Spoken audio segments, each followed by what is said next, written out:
자, 이건 진중권 씨의 주장이긴 하지만 나름대로 진중권 씨는 그 근거를 대고 있습니다. 자, 진중권 씨 이렇게 말합니다. 이분이 쏟아지는 비리 의혹에도 위법 행위가 드러나지 않는 한 후보를 낙마시켜서는 안 된다는 인사청문회의 새로운 기준을 세웠다.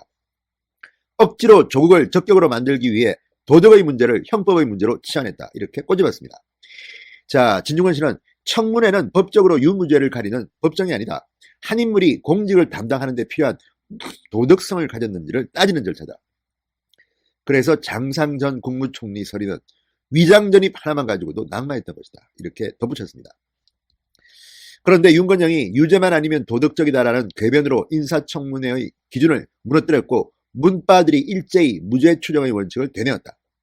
진중권 전 교수는 문제는 이 윤 전 상황실장이 청와대 밖의 상황을 파악해서 대통령에게 국민의 뜻을 전달한 게 아니라 킹메이커 양정철의 뜻을 전달했다는 데 있다.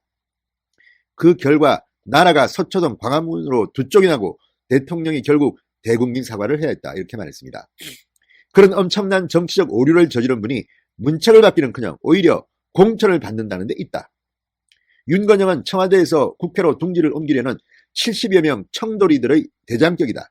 이들이 낙하산을 타고 내려가 민주당을 완전히 장악할 기세다. 자유주의를 표방하는 정권에서 자꾸 뜨악한 일이 벌어지는 건 이 때문이다. 이렇게 지적했습니다. 자, 진중권 씨의 이 말, 이 글에 대해서 윤건영 전 실장은 분명히 해명을 해야 될 겁니다. 이거는 어쨌든 진중권 씨의 일방적 주장입니다. 사실관계는 아직 확인된 건 아닙니다. 그렇지만 진중권 씨의 말처럼 자, 조국을 장관으로 임명하고 계속 나가는 데 있어서 이 윤건영이라는 상황실장이 이 상황을 제대로 대통령에게 보고하지 못하고 정말 양정철 민주연구원장의 뜻만 전달했다면 문제가 될 수 있겠죠. 그렇지만 이것은 어디까지나 진중권 씨의 주장입니다. 자, 이 진중권 씨의 말처럼 정말 윤건영 씨가 이 문재인 대통령한테 임명 가행을 주장한 장본인이라면 문제가 심각합니다. 물론 이런 보도가 당시 나왔던 기억은 납니다만 이게 사실인지는 확실치 않습니다. 그러니까 윤건영 씨는 빨리 진중권 씨한테 반론하십시오. 자, 그 기회는 알아서 하시고. 자, 어쨌든 이 진중권 씨의 이 말을 들어보면 청와대는 이렇게 조국 사태의 책임자일 수 있는, 아무리 윤건영 씨가 이 진중권 씨의 말처럼 양정철의 말을 따랐다는 게 아니라 하더라도 당시 청와대의 상황실장으로서의 책임을 면키는 어렵습니다. 국민의 민심을 과연 문재인 대통령한테 제대로 전달했느냐, 아니면 전달했는데 문재인 대통령이 따르지 않았느냐, 이것들은 역사가 규명할 문제입니다. 자, 그리고 지금 진중권 씨의 말처럼 이 윤 전 실장이 국민의 뜻을 제대로 전달하지도 못했는데, 그래서 광화문 서초동으로 국민이 두 쪽이 났는데도 서울 구로를 민주당에서는 정말 텃밭인데 이런 곳에 내리꽂는다면 문제가 있는 것은 사실입니다. 민주당 내에서도 반발할 것으로 보입니다.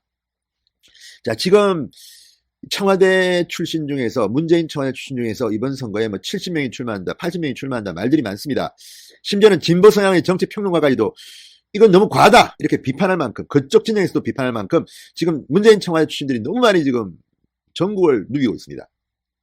이번 선거 박근혜 청와대 출신, 이명박 청와대 출신은 뭐 박근혜 출신은 20명, 이명박 출신은 8명 뭐 이런 말도 나옵니다만 어쨌든 문재인 청와대 출신 정말 많습니다. 이거 진중권 씨의 말처럼 이 70여 명 청도리의 대장이 윤건영 씨라면, 자, 정말 선거가 끝나면 이들은 국회, 민주당을 장악할지도 모릅니다. 그러면 상당히 충격적인 일들이 벌어질 수가 있겠죠. 문재인 정권이 잘하고 있습니까? 그런데도 문재인 청와대의 이 뭐랄까요, 뜻을 받드는 사람들이 국회의원으로 배지를 쫙 단다 그러면 민주당도 완전히 문재인 청와대 판이 될지도 모르겠다는 진중권 씨의 말에 저는 공감을 합니다. 자, 진중권 전 교수는 말합니다. 노무현의 노사모와 문 대통령의 문골 오소리를 비교해보자면 이 같은 팬덤이라도 둘은 성격이 전혀 다르다. 김대중 노무현 대통령은 386을 통제했지만 문재인 대통령에게는 586이 된 이들을 통제할 능력이 없어 보인다. 애초에 그들의 손으로 만들어져 그들에게 둘러싸여 있어 대통령의 입에서 마음의 빚을 졌다느니 하는 뜨악한 소리가 나오는 것이다. 맞는 말 가르쳐답니다. 자, 보수에서는 이들을 친북 주사파라고 공격하지만 초점을 빈당한 공격이다. 이석기나 이정희로 대표되는 옛날 통진당 사람들이라면 뭘까? 이들은 이념적 의미에서의 주사파는 아니고 그냥 전대협 활동을 인연으로 이리저리 엮인 이익집단에 가깝다. 저는 이 말에 좀 공감하는 편입니다. 지금 자꾸만 우리가 이념으로 뭐 주사파니까 나쁘다 이렇게 할 게 아니라 일을 못하고 무능하니까 나쁘다고 비판을 해야 되는 겁니다. 사실 주사파 언제적 이야기입니까? 아우. 그리고 저는 제가 직접 경험자입니다. 제가 서울대학교 경영학과를 다니던 1980년대 초 온통 운동권 판이지 않았습니까? 저는 그쪽 운동권하고 좀 많이 싸웠던 편입니다. 대학신문계를 했는데 워낙 운동권들이 설치니까, 아니 운동권도 진정성 있게 하는 사람들은 저는 인정합니다. 그렇지만 그렇지 않은 사람도 많았다는 겁니다. 제가 대학신문 기자하면서 운동권 총학생회를 몇 번 공격했습니다. 아니 국회의원들 외국 나가는 거 비판하면서 니들은 왜 학교 돈으로 총학생회 간부들이 외국에 나가느냐. 그 칼럼이 굉장히 화제였습니다. 제가 그 운동권 서클에 들어갔다가 바로 나온 이유도 논쟁을 한번 했습니다. 아니 그러니까 당당히 싸우고 하면 되는 것이지. 그러니까 제가 운동권을 비판한 이유는 운동권 했던 사람들, 훌륭한 사람도 있습니다. 그렇지만 제가 경험했던 운동권 출신들은 그렇지 못했습니다. 그래서 서클 들어갔더니 뭐 나보고 나가랍디다. 당신은 뭐 그렇게 그런 생각을 갖고는 대학생도 아니라나 뭐라나. 그래서 저는 데모를 안 했습니다. 자랑스럽게 이야기합니다. 아니, 그게 꼭 뭐 했다 안 했다 중요한 게 아니라 그런 사람도 있어야 되는 거 아닙니까? 자, 저도 586이지만 586이 운동권인 것처럼 이야기하는 사람도 저는 싫습니다.